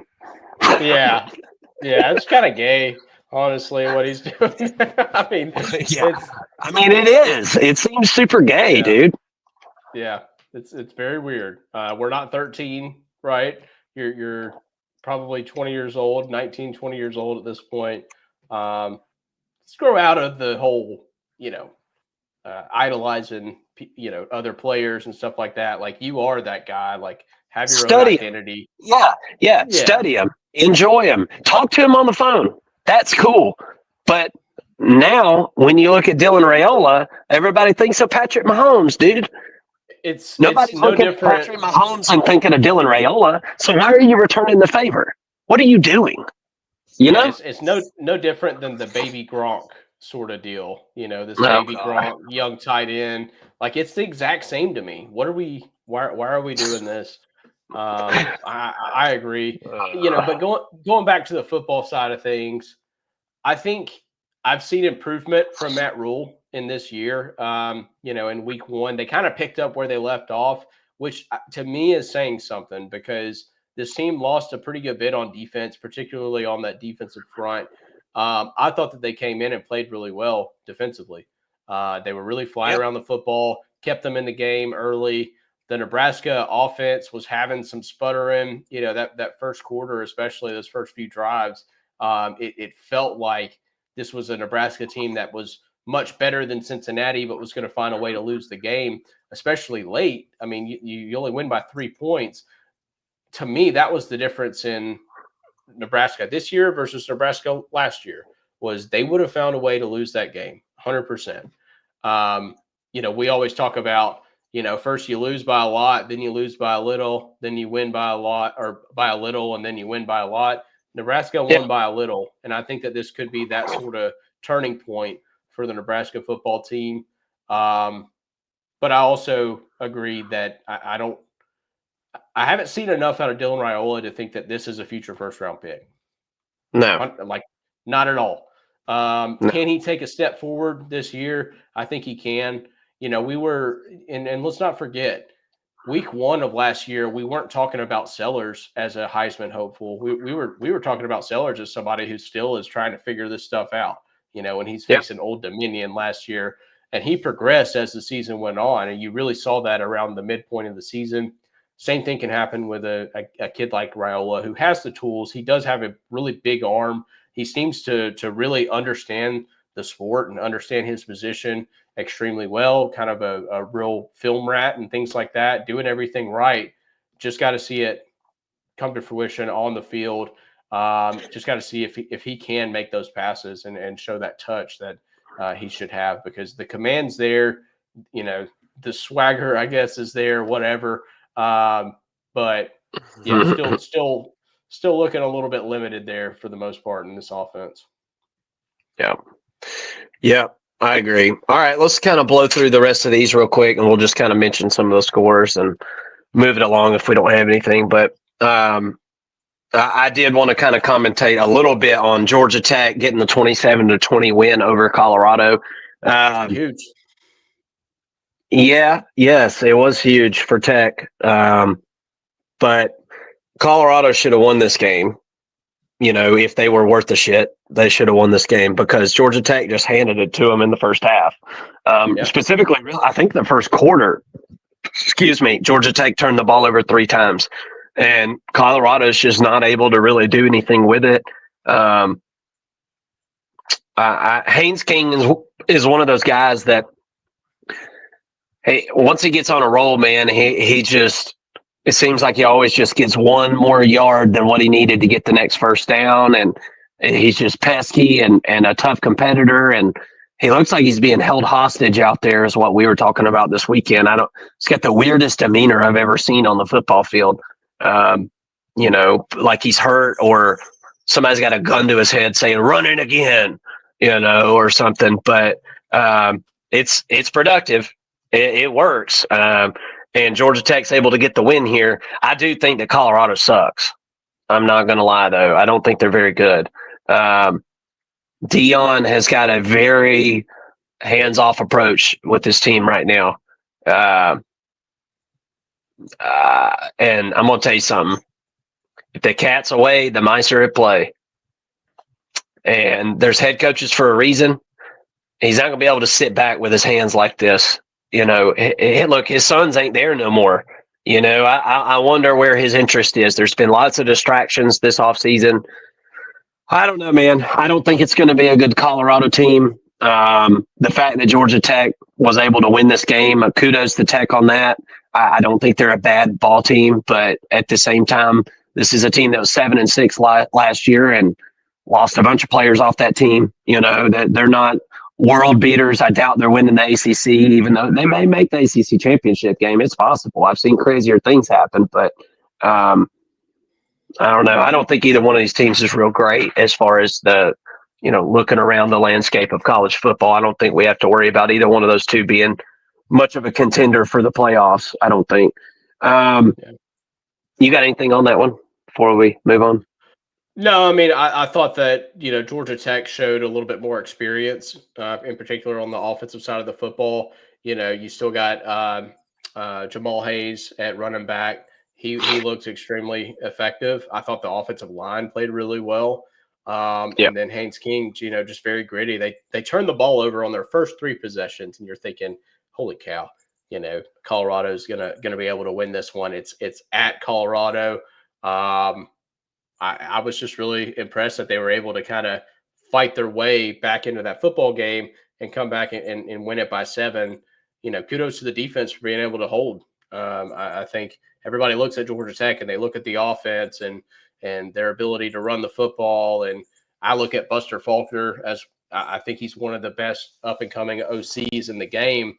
And, it was the defense that kept them in the game. I mean, they really kind of held up and bowed up for the most part. And then on the Colorado side, Caden Salter, to me, looks like he's got a lot of metrics and a lot of characteristics that I like to see out of a quarterback, in particular his ability to run and throw the football on the run and get out of the pocket and escape. Really looks a lot like Shedeur, to be honest with you, and his ability to, and it's probably a little bit better than Shedeur and his ability to escape pressure and things like that. But I don't want to see a Colorado offense that looks like backyard football again. And I think that's what we got for the longest time. I saw a lot more of that against Georgia Tech. And I'm just wondering if this is becoming like an identity for them where they just say, hey, we're just going to try to out-athlete you. The X's and O's don't matter. But they don't actually have the roster to do that. I can't remember what coach it was. You remember, I mean, it was was it last year or I think it was 2 years ago. The offensive coordinator tried to run a normal offense and be balanced, and Dion fired him in the middle of the season. And because Dion was essentially – and this is what it looks like from the outside looking in when there's nepotism involved and things like that. It looks like Dion fired the offensive coordinator because he wanted his son to throw the ball and pad his stats.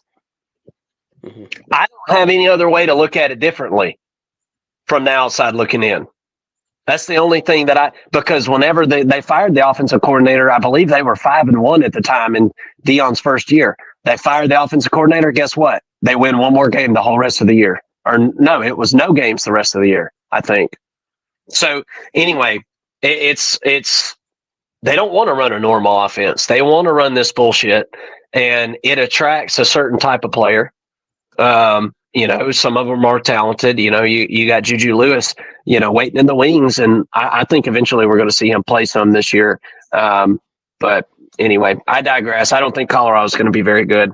And for that matter, Georgia Tech, I don't think they're great, but I think they'll be a decent ball club again this year. I think they're about like what we thought they were, but they're going to have to clean up the mistakes for sure.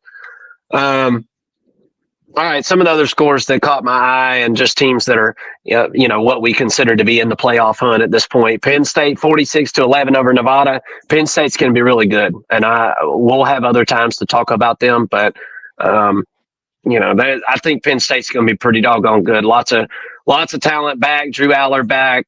You got the badass running back. They're going to be good. They're going to be good. Auburn 38-24 over Baylor, and that's at Baylor. I liked what I saw out of Auburn's offense, be able to run the football. I thought that's good to see. Gave up way too many yards to Baylor, who's been a complete disappointment. So I heard some people say that Auburn's defense looked good, and I'm not sure where that came from. I don't think they looked that good. Georgia 45-7 over Marshall. I think there was some really good things that Georgia fans liked. Specifically, how hot Georgia came out, able to score basically at will any way they wanted it on the first three possessions. Wide receiver room looks much improved this year. Running back room I thought looked pretty good. Gunner, his ability to run the football, I thought looked good. I thought offensive line was pretty average, which is that might be all Georgia needs this year, to be honest with you. Georgia might just if they can just get average play out of their offensive line this year, with the elusiveness of the guys that you've got in the backfield, you don't have a pocket passer anymore. I think Georgia may be able to get away with that. The defense looked amazing. I thought the defense looked amazing. Oregon 59-13 over Montana State, whatever that is. Arizona State 38-19 over Northern Arizona.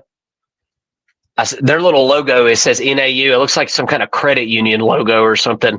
Right. Beat the shit out of them. Who cares? Levitt is back, so that's cool. He'll be fun to watch, but they're in that Big 12, so whatever.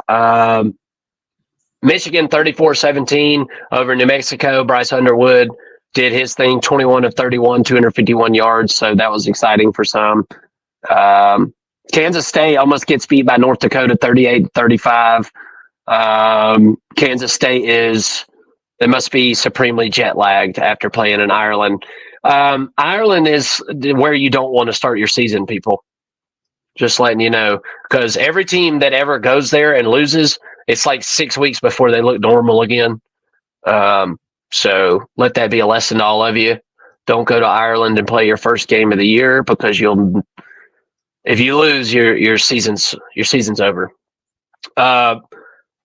Here's who I got right now as my Heisman front runner. It's John Mateer, and I don't have any reason to believe John Mateer can't win the Heisman, and there's no reason in my mind that he's not in the lead for that right now statistically. And let's all be real, it's a stats award.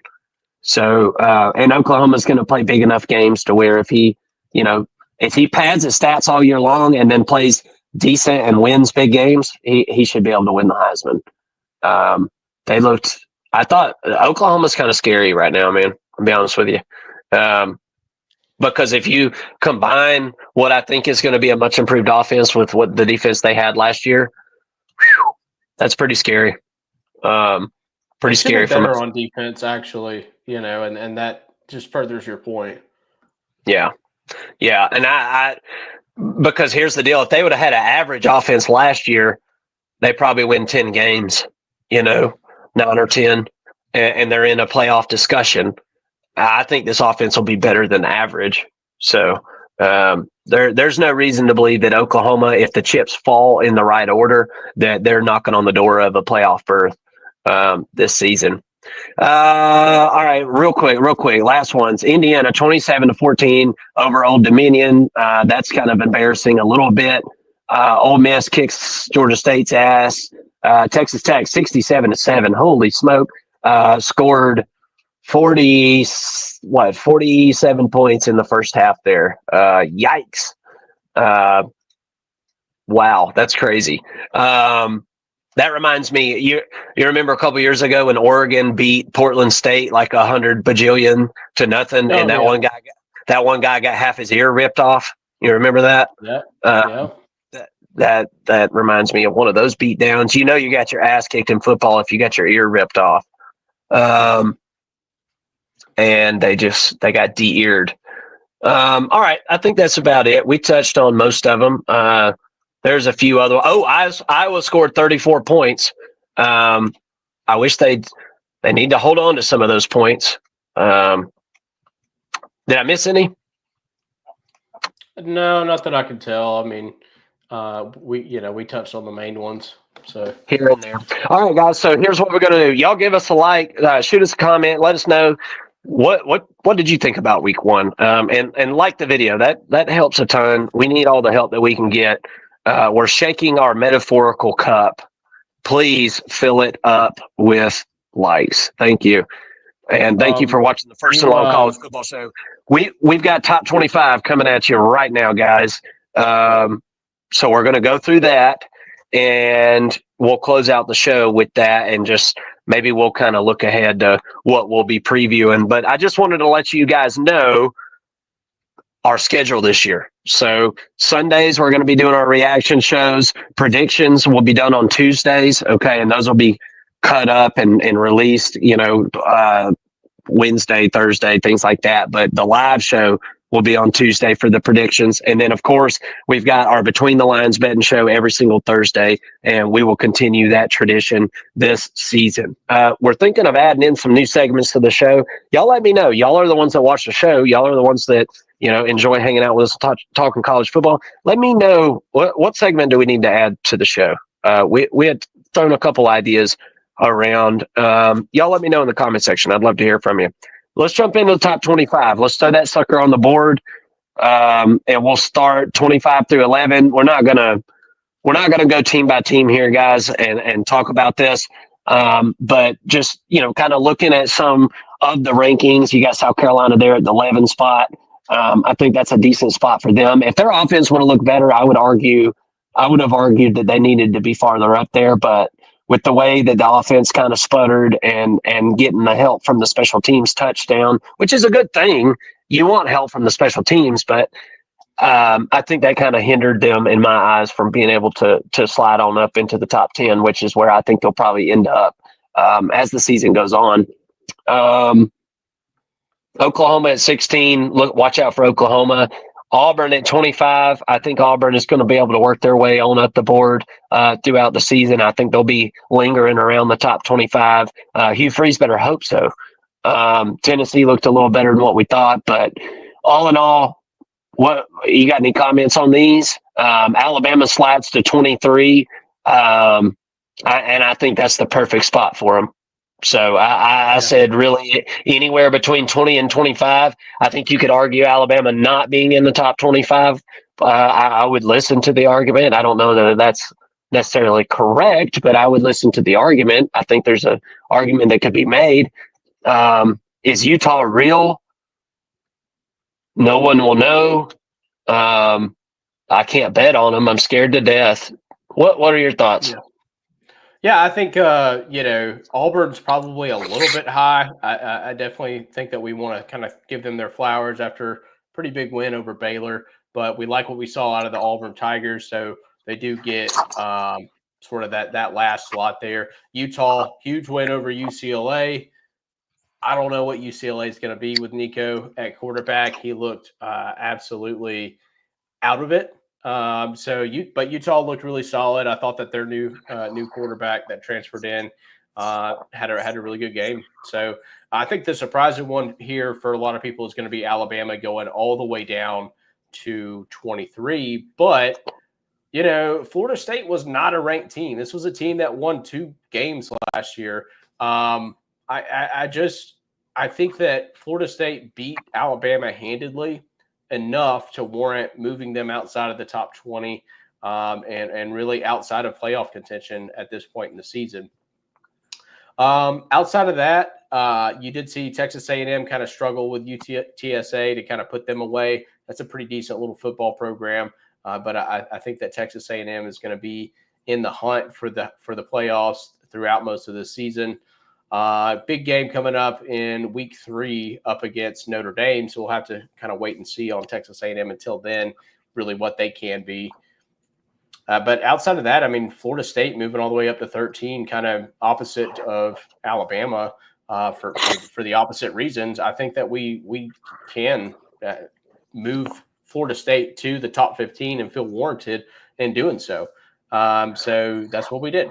Florida State looking like a really good team. I'll go ahead and change the slide here. We'll look into. Can we go full screen on the? Can we go full screen on the slide, Mason? Yes, there we go. That'd be great. Thank you. Yep. Yeah, and just to kind of put a bow on that top 25 thing, Boise State was one of the teams that fell out after getting the absolute shit beat out of them for no good reason this past weekend. So Boise State drops out of the top 25 there. I thought that was notable and something that we didn't talk about in the reaction portion of the show today. But that one didn't make a whole lot of sense to me, other than the fact that they did go all the way across the country, I guess. But man, I mean, they got booty spanked. And the game was a little closer than the score indicated, because there was turnovers that turned into touchdowns. But Maddox Madsen, man, I mean, he had a great year last year, really choked, and they fall out of the top 25. All right, let's go top 10. My bad. I was backtracking. All right, you got Arizona State at 10, Clemson at 9, Notre Dame 8, Texas 7, and Oregon 6. I could have stood to see Texas drop a little farther, but I mean, when you lose a game to such a highly ranked team, and we're so early in the season where nobody's got great wins really yet, not a lot of teams anyway, you can see how Texas gets to hang around there, but I think they're more like a 10th best team in the country right now. But these rankings are a little different than power rankings, right? These are our actual top 25 rankings. So not a power rating, people, not a power rating, not who would beat who on a neutral field. That's not how this works. But you see, we got losers right here in the top 10. So we got teams that are 0-1 in the top 10 here, working their way down the list. I don't think any of those teams will be losing in week 2. So you would consider them to probably hang around there until somebody else gets some quality wins and deserves to get over the top of them. Oregon at 6 there. What are your thoughts on 6 through 10? Yeah, I mean, we're kind of taking a wait and see, kind of taking a flyer here on Oregon at 6. They played absolutely nobody in Montana State and still managed to give up 13 points. So I think it's fair to question the defense there a little bit. Now, I didn't watch this game. Those 13 points may have come from some mop-up duty with a second or third string defense out there. Have no idea on that, but I do think that Oregon's talented enough to crack the top 10 and really be on the fringe of the top 5 here. Texas didn't really feel comfortable moving them down too far. If you lose to what is, spoiler alert, our number 1 team in the country in Ohio State, I don't think that you should really fall too much because of that. And their defense played so strong, held Ohio State to just over 200 yards total. I think this could potentially be the best team, the best defense in the country. And for that, I don't feel comfortable moving them any further than 7 at the moment. And then Notre Dame, in the same sense, loses to a Miami team. They're facing them on the road. I thought Miami played really well, and Notre Dame hung around and gave themselves a chance late to come back and win that football game. I think that's a really good football program, and so definitely don't want to fault them too much for losing to a top 10 opponent. Clemson, I think losing at home. The reason I have Clemson below Notre Dame and Texas is because they lost at home, right? That to me matters. That should be a huge advantage to you, and it didn't feel like it was in this football game. So Clemson to me is just down there, but certainly a playoff contender, an ACC contender, 100%. And then Arizona State, with Sam Leavitt, I think he's playing really well. Definitely, I think between Utah and Arizona State, I'm not sure who I'd have winning the Big 12 right now. Arizona State's the team that's been there, that's been at the top of that conference since last year. But Utah is a team that showed some really promising signs this past week and could potentially win the Big 12. But for now, I think I feel pretty comfortable with ASU right there at the 10 spot.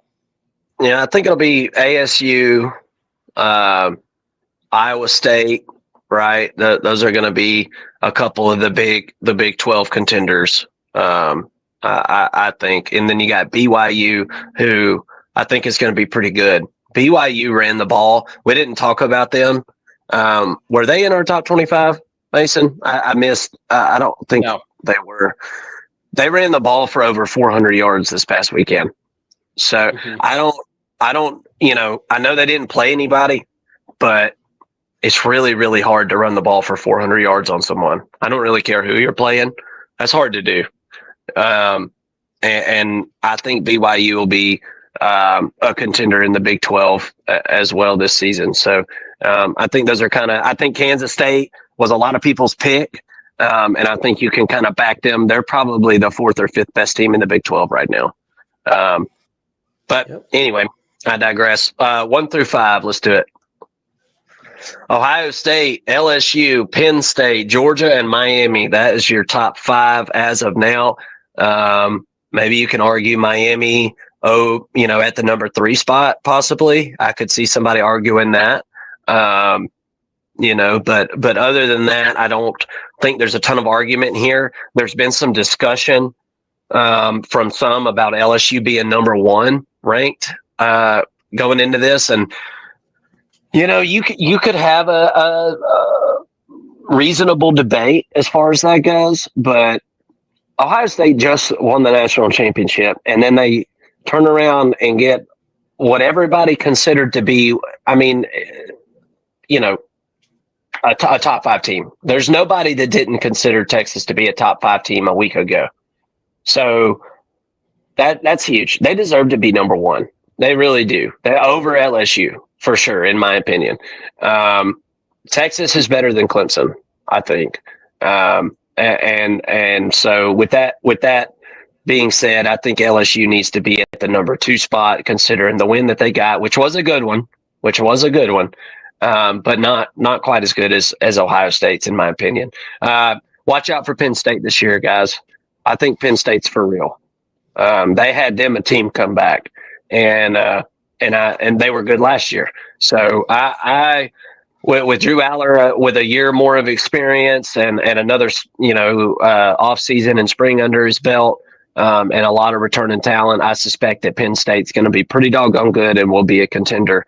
And it's going to be right there in the playoff discussion. I think it's Ohio State and Penn State out of the Big Ten making the playoff when we're all said and done with this season. We'll see how that kind of develops. Very early to tell now. Georgia at number 4. I could see anybody having Georgia from 4 to 6, anywhere in between there. But I think that'd be about right. Georgia was right up there with some of the best looking. Now they didn't play a top 5 matchup, but they were right up there with the best looking defenses of the year so far.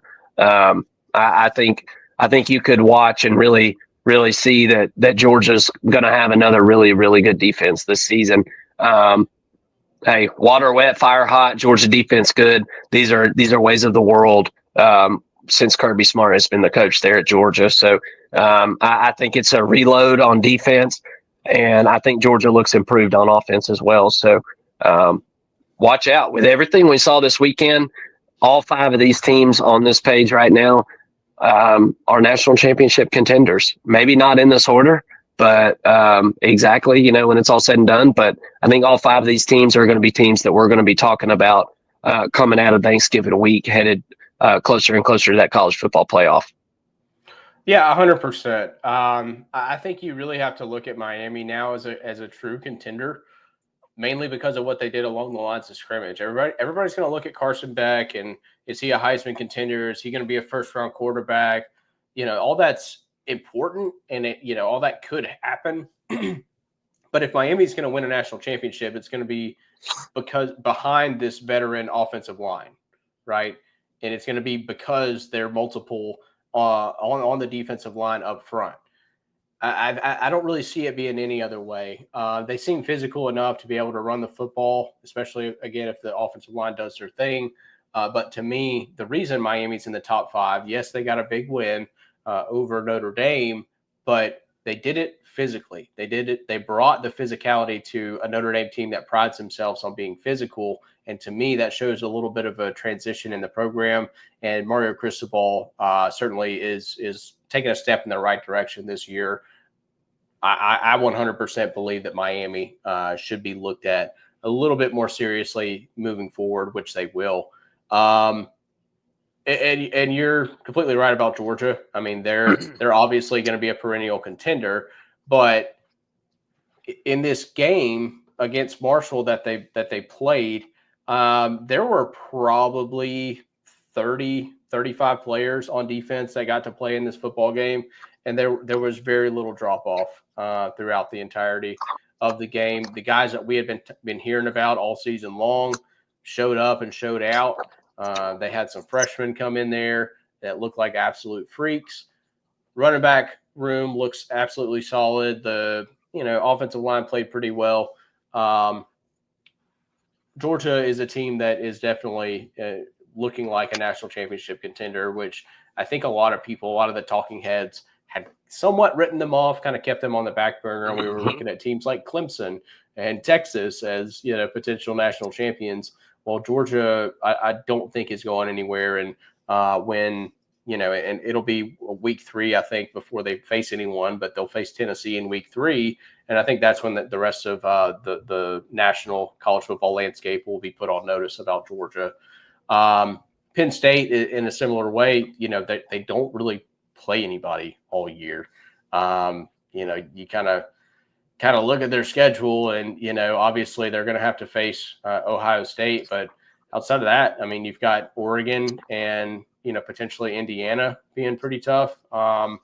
That's about it. But we won't know as much about Penn State on our national level until they go face Oregon in late September. So we'll be kind of circling that one and keeping an eye on Penn State until then. But they did look dominant in their win as well. LSU, I think, had the best win of the weekend. I know, Ohio State going up against the number 1 team in Texas was a huge win. It absolutely was. To me, though, I thought that LSU looks more ready right now in the moment, particularly on offense, than Ohio State does. And that's only natural. They're breaking in, a true or not a true freshman, but a redshirt freshman quarterback in Julian Sayans. So they're kind of piecing the offense together around him. But to me, for LSU to go on the road to Clemson and win that football game, it's a bigger win for me in the week for the LSU Tigers. But that being said, I still feel like Ohio State should be considered the number 1 team in the country for now. And until they lose, that's probably the way that's going to stay for the most part. I'd be really surprised if the AP doesn't have Ohio State at number 1 when that ranking comes out tomorrow afternoon. Yeah, I would be surprised too, but I also wouldn't be surprised if for clickbait and for, if nothing else, just to get a reaction out of people if they don't slide LSU into that number 1 spot. Which, by the way, people, Lee Corso picked LSU to win the national championship, and that mofo picked just about every game perfectly this past weekend. He, for what it's worth, he had Penn State and LSU going to the national championship, and that sounded a whole lot stupider to me before I watched all these games this past weekend. And now I watch all these games this past weekend, and I'm like, dude, Penn State has a really good shot this year. They really do. They've got a golden opportunity, and you could say the same thing about the Georgia Bulldogs. I don't think LSU is quite ready to win at the level that Georgia would be able to win at. I don't think they have the depth. I know they don't have the depth defensively. I think they're probably potentially could be better offensively. They haven't showed it yet this season, but we know they have the guys to do it. I think LSU, Georgia in that SEC championship, and I think whoever wins that SEC championship, I think that team's got a good shot. Now we don't know who's getting injured. Other things can happen. Other teams can bust onto the scene, of course, but I really think Penn State's got a great opportunity here, and I think the Georgia Bulldogs have got a great opportunity if they can go ahead and seize it. This would be a good year to be able to do that. Well, there it is, folks. There's the top 25. Y'all let us know. I'm sure we messed it up somehow. So y'all let us know in the comment section how we messed it up. I'd love to talk with you guys about it. I think there's more than one way to skin a cat, as the old saying goes. I don't even know what the hell that really means, but people say it. People say it. College football, right? It's here, baby, and it reared back and hit everybody right in the face. I drank way too much beer. I ate way too much barbecue, and we ate chicken wings. Damn, that was good. I took a little nap on time. I mean, that was the best, man. I'm sitting out here recording. It's early September in Georgia. It feels like fall's coming. This is going to be the best season yet, dude. It already feels like it. So many unknowns going into the season, and that proved itself to be true the very first week. Kept me on the edge of my seat the whole time, kept me guessing. My betting numbers weren't that great for the first week, but I'll make the adjustments. Really enjoyed it. Anything else to close out the show, Mason? We'll be back on Tuesday with our prediction show live for you all. You got anything else for the good first and long college football community before we close it out? No, nothing else. We got a quick turnaround. We'll be back on tomorrow night. So as soon as we hop off here, I will start putting together these videos and chopping it up, putting it back out on the channel. If you missed something, you can go back and watch a breakdown of your team or a game that you wanted to hear us react to. And then, yeah, we'll be getting right back at it tomorrow night. We've got a few big games to break down.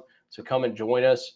In particular, I think Oklahoma and Michigan might be the best game of the week next week. And that's one that you're certainly going to want to know a little bit more about going into the football game, because these are two programs that, while they're big title and this is a big helmet game.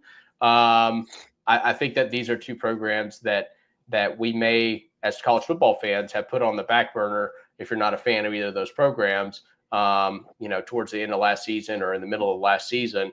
And I think that you're going to want to come back and hear us talk about these football programs to get an idea of where they're actually at after the transfer portal and after some changes have been made. So come check us out. We'll talk to them, probably a handful of other football games tomorrow night. We'd love to see y'all. Yep, Iowa State going on. We've got Oklahoma State, Oregon.